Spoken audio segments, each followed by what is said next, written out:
Alright, here we go. This is the PokerStrategy.com Team Liquid Star League. We have NonY against Idra, Game 3, tied up 1-1. NonY has to be pretty happy with that last game, man. Free win for him. Well, that probe was damn good. Brought his Glock. He did, Shot man. the SCV in the face, and then whacked it on the escape key. Look, I'm kind of surprised by those results, but what else can we do but say that it's neck and neck now, and basically we're in suddenly a best of 3 instead of a best of 5. One of these guys is going to go on to the finals at some point in time here as each game progresses. Look, there's so much on the line here. There's so much prize money in the TSL. It's truly a thing to envy if you're a StarCraft player and you see these guys this far ahead. We've had some great players playing here today. I expect some more great games to come up here from NonY and Idra, but again, there's so much on the line. It's really quite a pressure-filled event. Maybe a little bit less so for NonY because realistically, people shouldn't be expecting NonY to win, even though he's been talking really big and really strong. You know, that's kind of American style anyways, so I think he'd be forgiven if he ended up losing. But Idra, you know, he always talks big, says, you know what, I'm going to 3-0 NonY. That's not going to happen, but I mean, if he wins the next 2 games, he can pretty much consider it a 3-0 anyways. But, you know, what can I say, man? If he loses, he's going to get just shit on by everybody. You know, everyone's going to put in their 2 cents about how, you know, NonY's more talented and, you know, Idra is just not good. Well, there's a lot of hype about this match because the background of both of these guys, I mean, of course, 2 players from the same country, 2 of, at least in the last few people to come here to Korea to try to go pro, both having actually a fairly good amount of success with that. Yeah. Idra have been on CJ for a while. Of course, NonY getting to the finals and going 1-2 in a Courage match, which is actually unheard of. So far, it's been pretty good as far as hype goes. And I look forward to seeing how this ends up. Now, we haven't seen yet a normal panned-out game. That's the only thing I'm disappointed in. I hope we get to the mid-game here. We get to the macro part of the game, the part where you're moving your armies around. Because right now, it's been a lot of build orders and, oops, I hit the escape key stuff. So I'm waiting for that to happen. Yeah, man, it's been a lot of that, oops, I've hit the escape key stuff. We see Idra, he is walling in. He's scouted already for a proxy to the north. Not even scouting to the south for that proxy. I guess he's just like, alright, I'll just check this side. But he's scouting right to NonY's base. There's a Zealot. That's going to make him feel safe. He knows now there is not going to be a proxy in his base. And actually, NonY making a second Zealot as well, I think that this means for sure he's going to tech right into a robotics. I mean, I can't see anything else coming out of this. Well, you get those 2 Zealots out there, and of course you can get a Reaver as well. You know, 2 Zealots and a Reaver and a shuttle can do so much damage. Of course, you got to be careful because you lose that shuttle, which is kind of a slow, awkward unit. You can fly right into a turret, and turrets fire quicker than Uzis. So, I mean, when that happens, you can lose the game. But NonY is somebody who's very good with Reavers, especially in PvT. Yeah, and it looks like he's actually going to be a proxy Reaver. We see the probe in the middle of the map, and he is going to go ahead and make a robo there so he can really get that Reaver in there very, very fast. In the meantime, Idra, I'm looking around, man, and he's still mining gas. Oh, okay, actually, put those back on. He's going to make a command center down here at the bottom mineral place. This is far away from his opponent. Much harder to harass, so a very good choice there. Now, these Zealots, I'm kind of sad that NonY showed both Zealots like this. You know, I'm sure the SCV is up there, but both Zealots sitting at this ramp, you know, they aren't going to be able to do much. I see that he is, in fact, going to go up and try to harass with the Dragoon and 2 Zealots. Idra, though, quickly pulling SCVs. Should not be a problem holding this. His siege tank actually a little bit slow. Dragoon actually bugging out. Hold that thought for just a second. Sorry, the Dragoon actually stopping attacking for just a second.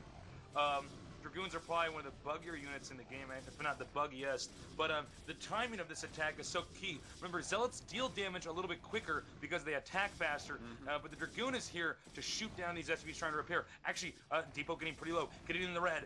And it looks like it's at, what, 80 health, 100? It's going to be driven out. This rush has done some damage, forced some SCVs off here. But it does not look like it's going to succeed here for NonY. Yeah, but, you know, he's killed some SCVs here, so that's always good. And he's trying to pick off his siege tank. It had 2 goon shots left on it. And I think NonY wants to try to pick off some more SCVs, but taking a lot of damage from the siege tank, wisely backs up. In the meantime, a shuttle being made in his proxy robo, the robotic support being made in his main base, and Idra's command center over halfway done. Second siege tank popping out. Go ahead and repair that depot, Idra, and this rush will be over. I think NonY should back up any second now. His Dragoons really quite damaged. The Zealots both eliminated. So that Reaver drop not going to be quite as strong as it could have been otherwise. Well, one thing, though, to keep in mind is that the whole function of this rush is to stop SCVs from mining minerals. Turrets require minerals. And Wait, turrets wait, are, of course... No, I'm serious. Oh my god. They can only be paid for with RNP. They're very, very rare commodity. No, look, it's because he's forcing so many SCVs to repair here. There won't be as much money for turrets, and in fact, he's going to get an academy anyways. He's playing fantasy style here. That's exactly what's going on. This is not going to be good against somebody like NonY, who right now is going to go for the Reaver. So, in fact, actually, NonY could carve his way into this base, take out a lot of SCVs, and end up moving on here with a 2-1 advantage. But the starport going up because it is fantasy style, so I think that as long as this initial Reaver drop doesn't do a lot of damage, Idra's going to be in good shape, basically, because he's going to be able to make a Wraith as soon as he sees the Reaver when this starport does, in fact, finish. But here we go, 3 siege tanks. Do you have siege mode, Idra? Do you have siege mode? There we go, the Reaver being popped out here, and Scarabs. A little bit of damage. Scarabs are small enough, of course, they will fit through that wall, and I don't know if this is the best angle for NonY to come at. Okay, nice slip here with the Reaver getting in there, takes out one tank. Very nice play by NonY. NonY is damn good. I'm going to hit to him. He's going to drop a Dragoon on this tank, presumably. And yes, he does. There is the Reaver out now. And actually, he could actually get inside of Idra's base. Oh my god. This is unreal. Oh my god. I cannot believe. He busts down the depot wall, and this is bad for Idra, man. NonY says the Reaver's going to be able to take out SCVs with it, and Idra is going to be fuming, man, after leaving that game and getting rushed like this. He does not like this early unreal pressure. GG. If it's not the escape key, it's a Reaver doing backflips in and out of shuttles and destroying your build. You've got to keep your build up with your opponent's, activity in the game. And then build NonY did was comment on Andromeda, for instance. And right now, what Idra was doing was mimicking Flash's style. I mean, excuse me, fantasy style. And what happened was this build just happens to the situation at hand. I don't know what anachronistic means, but everything else you said sound good to me. Okay, so like when you see like a horse in a carriage moving down like downtown like New York or something, it's like an anachronism. It's like out of time. It's an odd time and place. So thank you, Tasteless. I'll build your vocabulary. I got dictionary.com on Twitter. Okay, guys, we're gonna go on to game number 4 here, and I think what a lot Destination. Yeah, on Destination. That is a great map, man. I love TVP on this map. It is Protoss favored, but a very good map.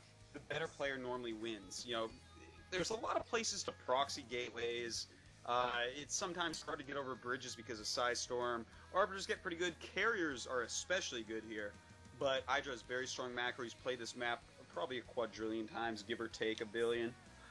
Give or take a billion, considering the CJ training hours. Yeah. One thing to note is that if we get into the late game, it can be hell for Protoss.